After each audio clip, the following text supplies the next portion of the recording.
Hello दोस्तों, मैं कन्यागिरी Goswami DK study zone से। और आज हम पढ़ेंगे घातांक। देखो, घातांक जो टॉपिक है वो बहुत सारी कॉम्पिटिटिव एग्जाम में भी पूछा जाता है और कक्षा 8 में भी 8 का टॉपिक है। ये कौन सी क्लास का टॉपिक है? कक्षा 8 का। तो बहुत आसान सा टॉपिक है, बहुत सिंपल टॉपिक है। तो आज अपन क्या पढ़ेंगे? घातांक। लिखते हैं घातांक। घातांक पढ़ेंगे। घातांक की परिभाषा देखें। किसी संख्या को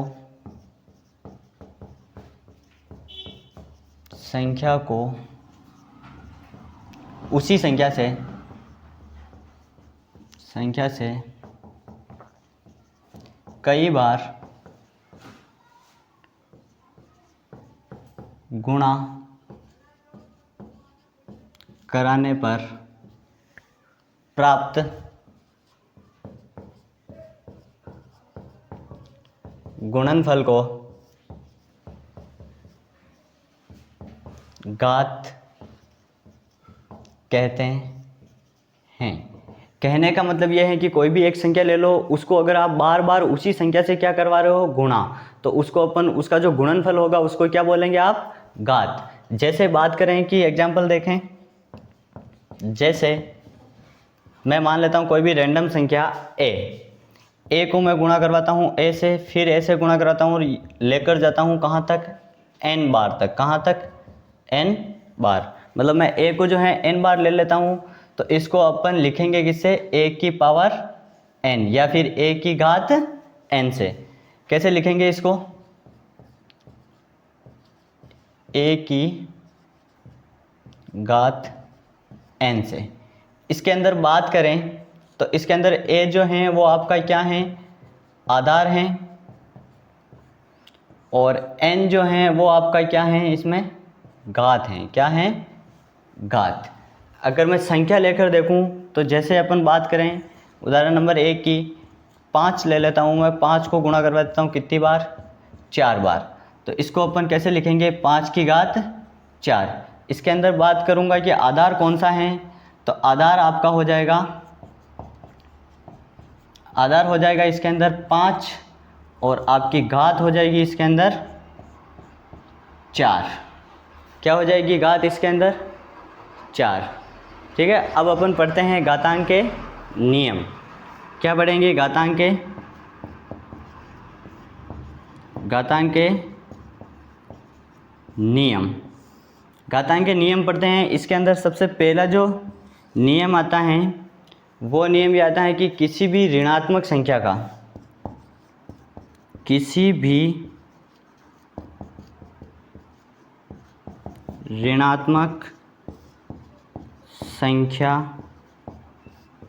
की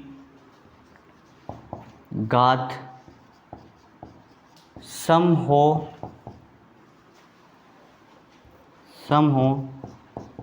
तो उस संख्या का मान सदैव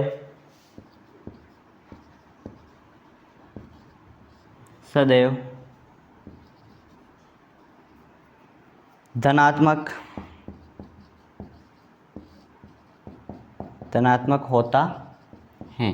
कहने का मतलब है कि कोई भी आपकी ऋणात्मक यानी कि नेगेटिव जो संख्याएं होती हैं उनकी अगर आप घात क्या ले लेते हो? सम का जैसे मतलब हो गया कि 2, 4, 6, तो उसका जो फाइनल मान रहेगा, जो लास्ट मान रहेगा, वो क्या रहेगा आपका? धनात्मक। क्या रहेगा? धनात्मक। जैसे बात करते हैं, जैसे मैं कोई भी संख्या ले लेता हूँ, जैसे ले लेता हूँ -3, और इसकी पावर में लगा देता हूँ सम यानी कि मान लेते हैं 4, तो इसका जो फाइनल आंसर रहेगा वो आपका क्या रहेगा? धनात्मक। क्या रहेगा? धनात्मक रहेगा, पॉजिटिव रहेगा। क्या रहेगा? पॉजिटिव, है ना? क्या रहेगा? प्लस में रहेगा, धनात्मक रहेगा।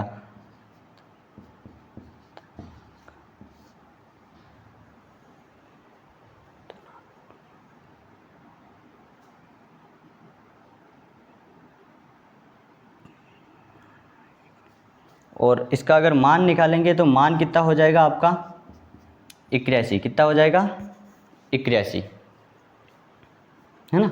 अब नियम नंबर 2 की बात करते हैं कि नियम नंबर 2 क्या है।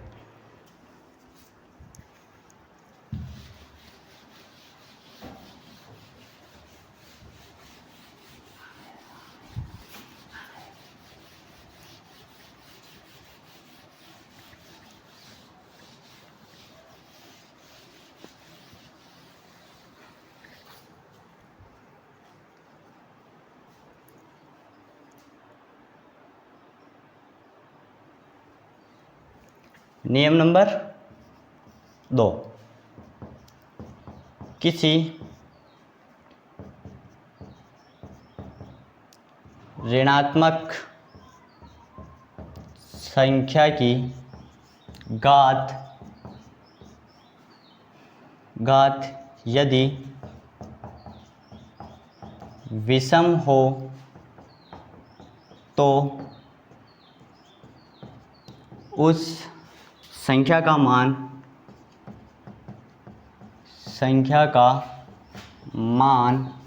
सदैव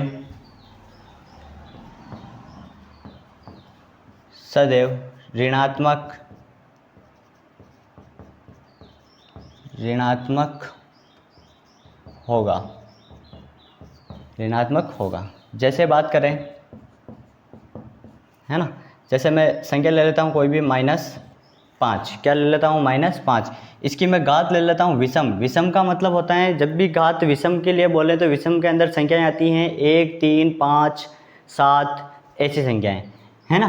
तो अगर किसी भी संख्या की घात क्या हो आपकी विषम, जैसे मैंने यहाँ पर ले रखी है 3, तो उसका जो मान होगा वो हमेशा क्या होगा, नेगेटिव में आएगा। किस में आएगा, नेगेटिव में, ऋणात्मक होगा। क्या होगा, ऋणात्मक, है ना। जैसे इसकी बात करें कि इसका मान क्या होगा, तो जैसे 125 का क्यूब कितना होता है 125, लेकिन इसके साथ में क्या लगेगा, माइनस। क्या लगेगा, माइनस, ठीक है। इसके बाद अपन बात करते हैं तीसरे नियम की।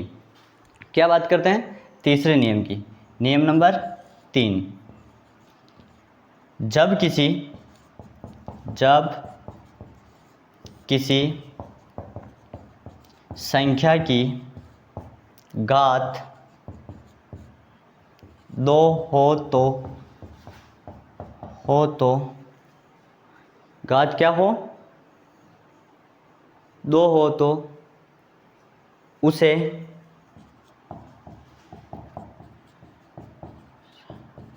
आधार का वर्ग कहते हैं तथा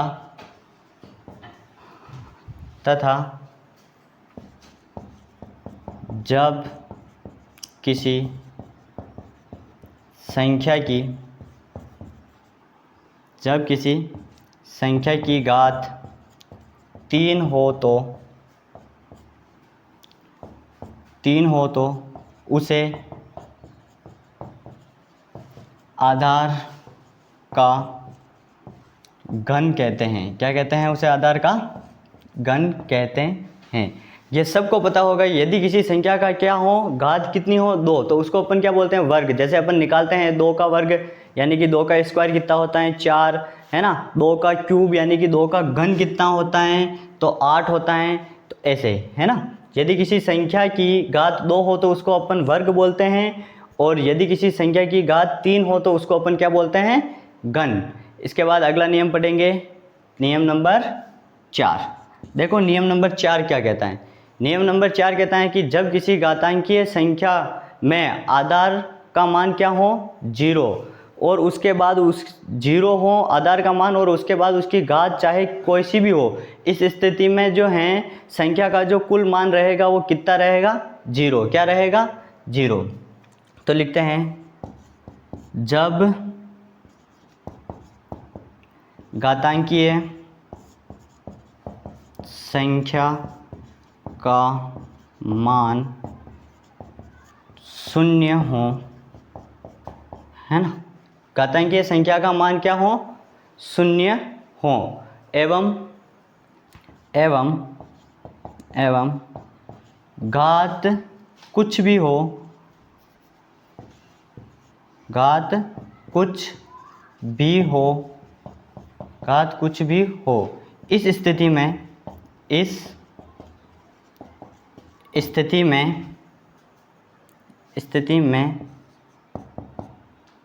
घातांक, इस स्थिति में संख्या का मान सदैव शून्य होता है।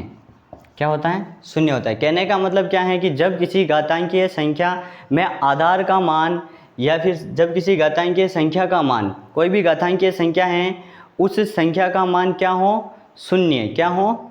शून्य। और एवं उसकी घात चाहे कुछ भी हो, 1 हो, 2 हो, 3 हो, इस स्थिति में संख्या का मान सदैव क्या होगा? शून्य। जब किसी घातांकीय संख्या में आधार लिखना भूल गए यहाँ पर, जब किसी घातांकीय संख्या में आधार का मान, किसका मान? आधार का मान अगर आपका शून्य है, जैसे मैं बात करूँ, जैसे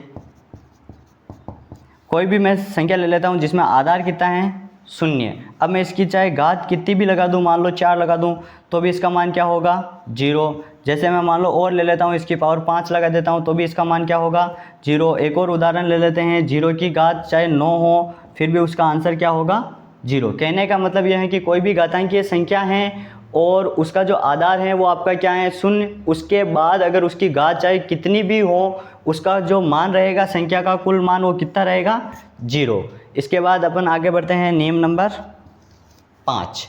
नियम नंबर 5 क्या कहता है? जब किसी घातांकीय संख्या में आधार का मान कुछ भी हो, शून्य को छोड़कर, किसको छोड़कर?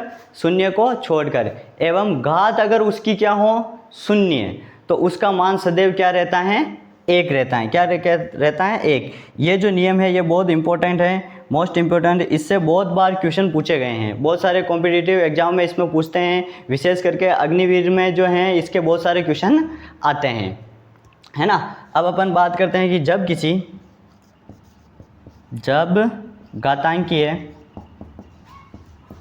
घातांकीय संख्या में आधार का मान कुछ भी हो,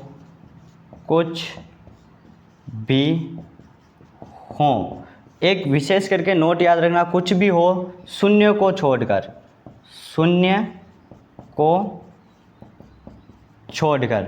कुछ भी हो, तथा उसकी जो है घात क्या हो, तथा घात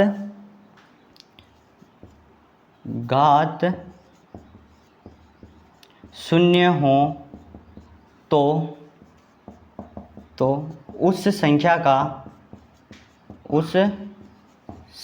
का मान सदैव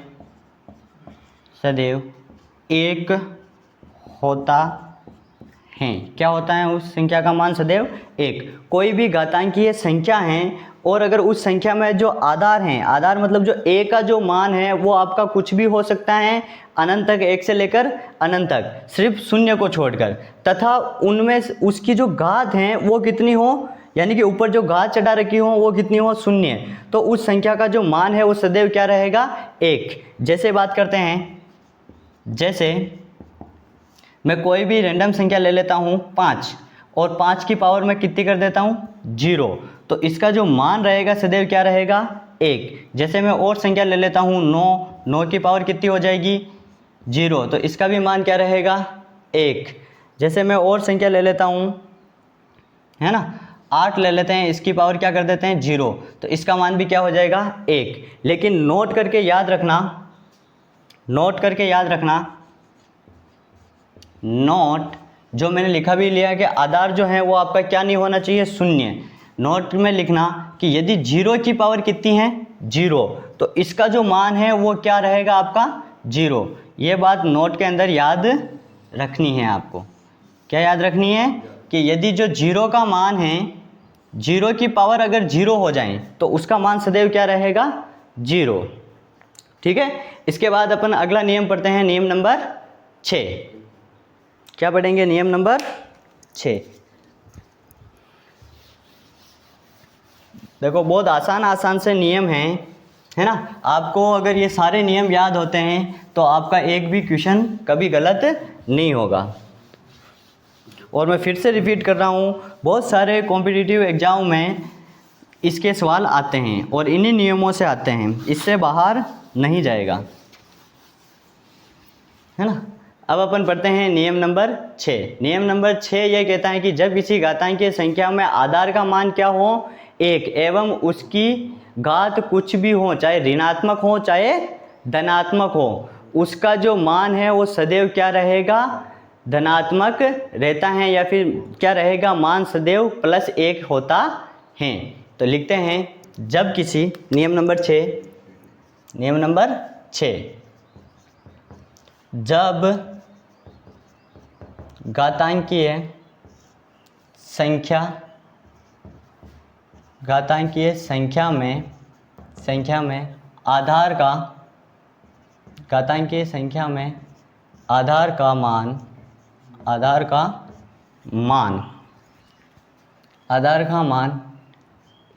1 हो तो, जब किसी संख्या में आधार का मान 1 हो एवं घात कुछ भी हो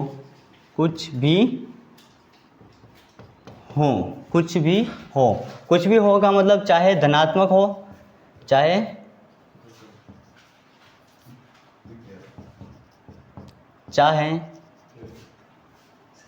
धनात्मक या ऋणात्मक, धनात्मक हो या ऋणात्मक, है ना।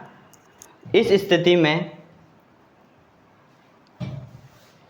जब घातांकीय संख्या में आधार का मान 1 हो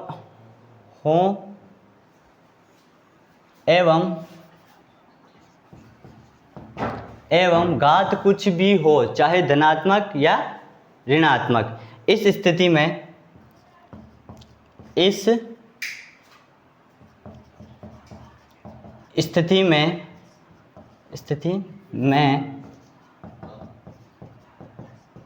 संख्या का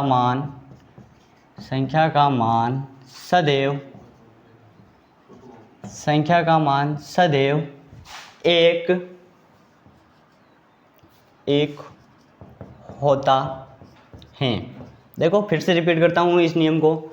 जब किसी घातांकीय संख्या में आधार का मान 1 हो तथा घात कुछ भी हो, चाहे वो ऋणात्मक हो चाहे धनात्मक हो, तो इस स्थिति में संख्या का जो मान है वो सदैव क्या रहेगा? 1। जैसे एग्जांपल लेके देखते हैं। जैसे मैं कोई भी रैंडमली एक संख्या ले लेता हूँ। जैसे 1 की पावर कितनी हो जाएगी? 4। क्या हो जाएगी 1 की पावर? मैं एक बार धनात्मक ले लेता हूँ तो इसका जो फाइनल मान रहेगा वो क्या रहेगा? +1। जैसे मैं और बात करता हूँ कि आपका आधार 1 हो गया, इसकी मैं घात ले लेता हूँ कि जब घातांकीय संख्या में आधार का मान क्या हो? इस बार -1 हो। कितना हो? -1। अभी नियम नंबर 6 में क्या पढ़ा कि आधार का मान क्या हो? +1। इस बार अपन नियम नंबर 7 में पढ़ा कि कोई भी घातांकीय संख्या है उसके अंदर आपका जो आधार का मान क्या है? -1 तथा उसकी घात क्या हो? सम। क्या हो? घात क्या हो? सम। सम के अंदर धनात्मक और ऋणात्मक कुछ भी हो सकती हैं। इस कंडीशन में आपका जो संख्या का मान रहेगा वो सदैव क्या रहेगा? पॉजिटिव 1 रहता है। तो लिखो, जब घातांकीय संख्या में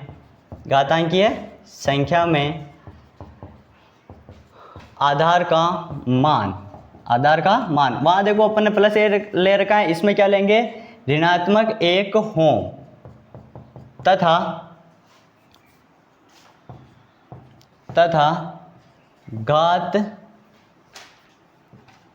घात सम। घात क्या हो? सम। अब सम के अंदर चाहे धनात्मक या ऋणात्मक हो, उससे कोई फर्क नहीं पड़ता, है ना। घात आपकी क्या होनी चाहिए, सिर्फ और सिर्फ सम। इस स्थिति में इस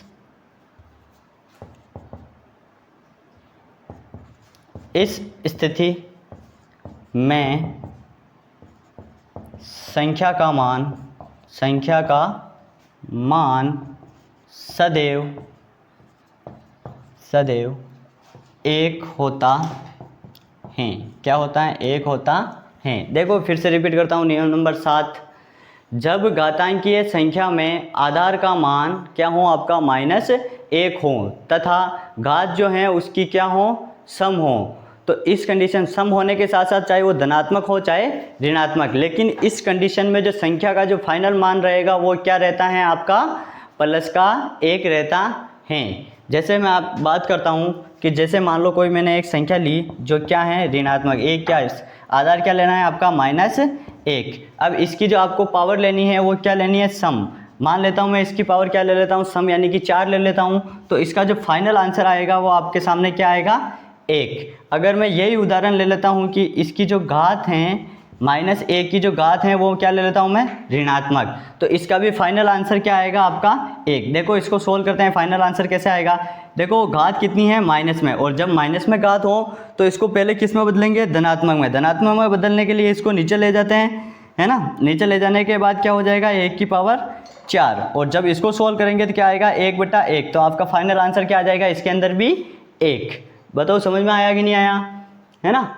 जब घातांकीय संख्या में आधार का मान क्या होना चाहिए, इस बार -1 है तथा घात जो है वो सम होनी चाहिए। अब वो ऋणात्मक है धनात्मक इस पर कोई फर्क नहीं पड़ता, है ना। इस स्थिति में संख्या का जो मान रहेगा सदैव क्या रहेगा, 1। इसके बाद अपन पढ़ते हैं नियम नंबर 8। अगला नियम कौन सा है, नियम नंबर 8। देखो नियम नंबर 8 भी आसान सा है। 8 क्या है, सिर्फ जहाँ सम है वहाँ पर आपको क्या करना है, विषम करना है। क्या करना है, विषम। जब घातांकीय संख्या में आधार का मान इस बार भी क्या रहेगा, -1 तथा घात क्या हो जाएगी आपकी, विषम। क्या हो जाएगी, विषम। घात जो है आपकी विषम संख्या हो, चाहे वो धनात्मक हो चाहे ऋणात्मक, तो इस स्थिति में जो संख्या का मान रहेगा वो सदैव क्या रहेगा, -1। लिखो, जब घातांकीय संख्या में आधार का मान -1 हो तथा घात विषम संख्या, है ना, विषम संख्या हो, घात विषम संख्या, चाहे कोष्टक के अंदर लिख देना, चाहे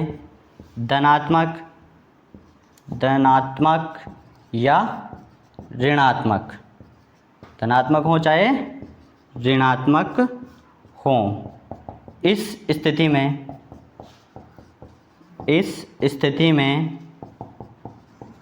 संख्या का मान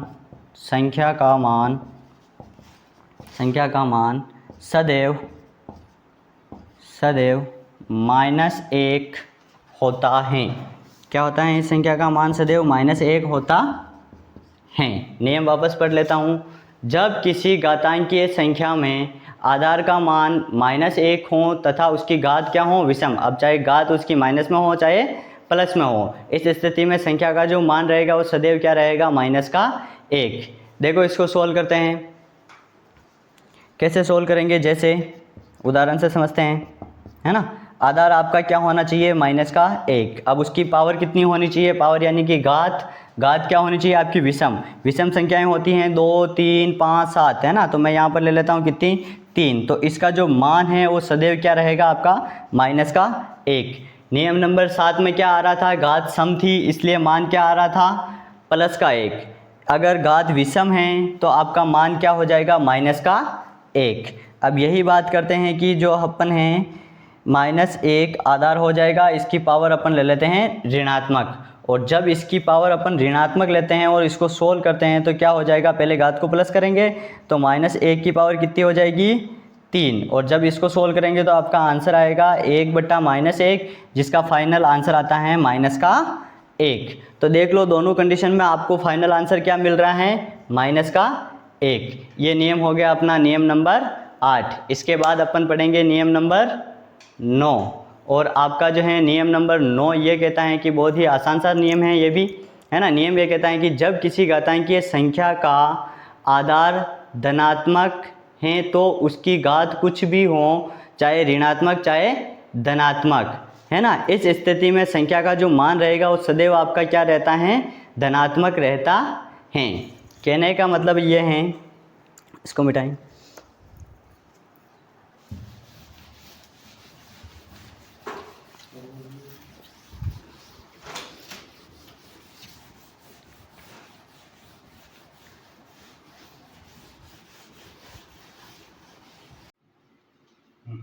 अब हम बढ़ेंगे नियम नंबर 9। नियम नंबर 9 क्या कहता है कि जब किसी घातांक संख्या का आधार क्या हो, धनात्मक, आधार क्या होना चाहिए इस बार, धनात्मक होना चाहिए, तो उसकी घात कुछ भी हो, चाहे ऋणात्मक हो चाहे धनात्मक, तो इस स्थिति में संख्या का जो मान है वो सदैव क्या रहता है, धनात्मक रहता है।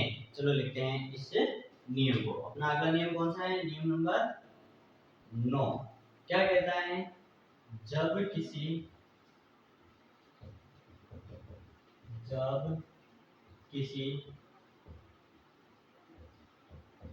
घातांकीय संख्या का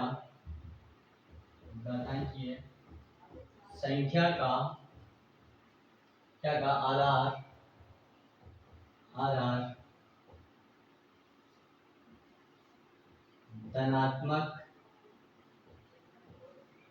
धनात्मक हो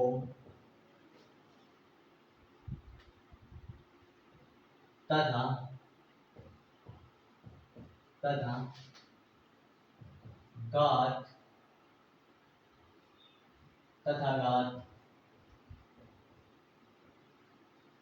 कुछ भी हो तो इस स्थिति में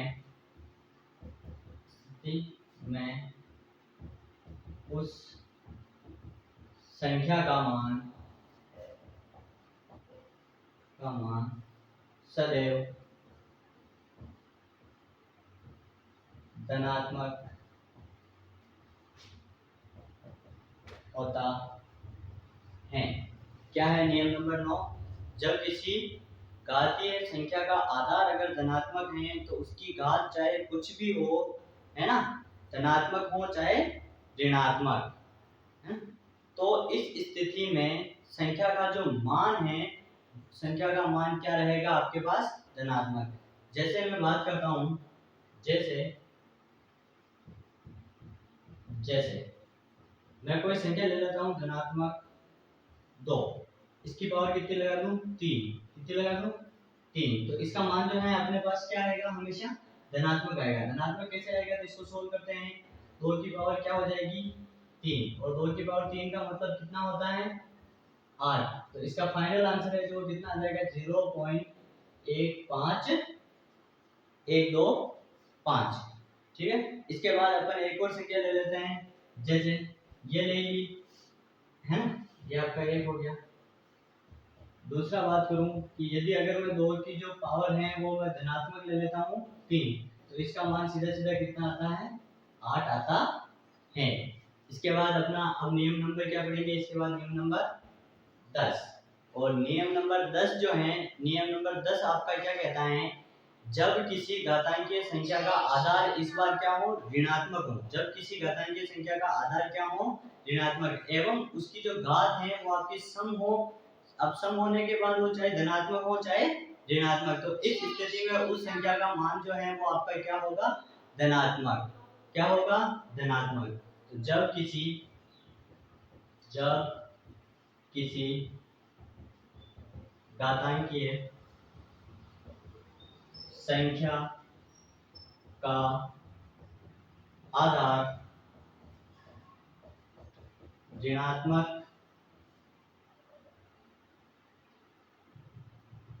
ऋणात्मक हो तो ऋणात्मक हो तथा उसकी उसकी घात ऋणात्मक हो तथा उसकी घात सम हो। क्या हो? उसकी घात सम हो। अब सम होने में चाहे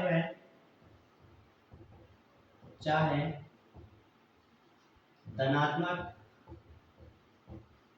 हो या ऋणात्मक हो, है ना। इस स्थिति में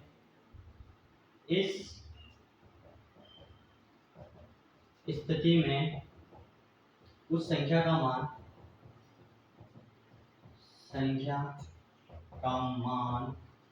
इस स्थिति में उस संख्या का मान सदैव धनात्मक होता है। क्या होता है? धनात्मक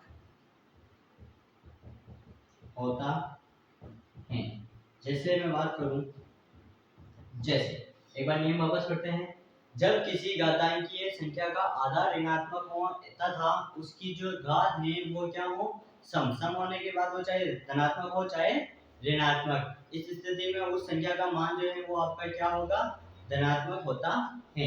जैसे मैं कोई संख्या ले लेता हूँ -3⁻², तो इसका जो फाइनल मान आएगा वो आपका क्या आएगा? 9 आ जाएगा। इसमें देखो, इसकी जो घात है वो प्लस है, लेकिन आधार जो है वो कैसा है? ऋणात्मक है। तो इसका मान कितना आ जाएगा आपके पास? 9। जैसे मैं एक और संख्या ले लेता हूँ, आधार ले लेते हैं अपन -3 और इसकी घात ले लेते हैं -2, जो कि क्या है? एक सम संख्या है। तो इसको सोल्व करेंगे तो इसका आंसर क्या आएगा? तो इसको घातांक को प्लस करेंगे तो क्या हो जाएगा? -3⁻2 हो जाएगी, और इसको आगे सोल्व करेंगे तो ये क्या हो जाएगी? 1/9 हो जाएगी। क्या हो जाएगी? 1/9, जो कि अपना जो आंसर है वो कैसा है? प्लस का है। कैसा है? प्लस का।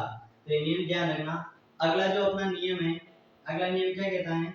नियम नंबर 11। अब देखो, अगला जो है अपना नियम नंबर 11 क्या कहता है कि यदि किसी घातांकीय संख्या का आधार क्या हो? ऋणात्मक, एवं उसकी जो घात है वो आपकी क्या हो? विषम। तो इस कंडीशन में जो आपका जो फाइनल आंसर आएगा उस संख्या का मान वो आपका क्या आता है? ऋणात्मक आता है। देखते हैं, देखिए, जब किसी घातांकीय संख्या का आधार ऋणात्मक हो तथा उसकी घात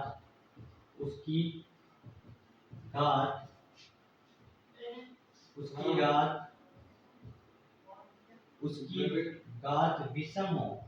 कैसी हो? उसकी घात विषम हो। विषम होने का मतलब चाहे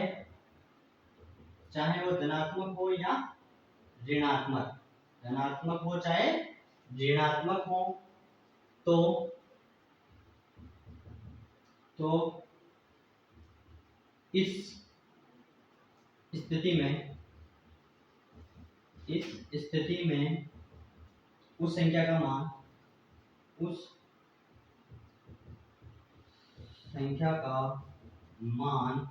सदैव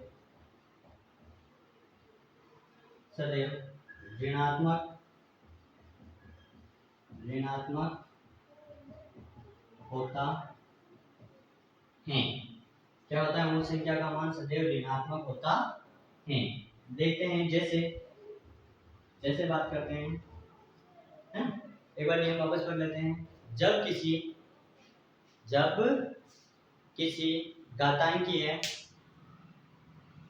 किसी घातांकीय संख्या का आधार अगर ऋणात्मक है तथा उसकी जो घात है, घात अगर आपकी विषम है, चाहे धनात्मक हो चाहे ऋणात्मक, तो इस स्थिति में उस संख्या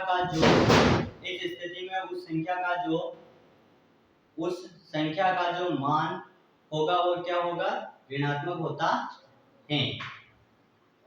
क्या होता है, उस संख्या का मान ऋणात्मक होता है। एक बार फिर से रिपीट करता हूं, जब किसी घातांकीय संख्या का आधार ऋणात्मक हो एवं उसकी घात विषम हो, चाहे वो धनात्मक हो चाहे ऋणात्मक, तो इस स्थिति में उस संख्या का जो मान है वो सदैव क्या रहेगा, आपका ऋणात्मक होता है। जैसे मैं बात करूं, किसी भी उदाहरण ले लेते हैं, जैसे -3 की पावर जो है वो आपकी क्या हो जाएगी 3, तो इसका जो फाइनल आंसर आएगा वो क्या आएगा, -27।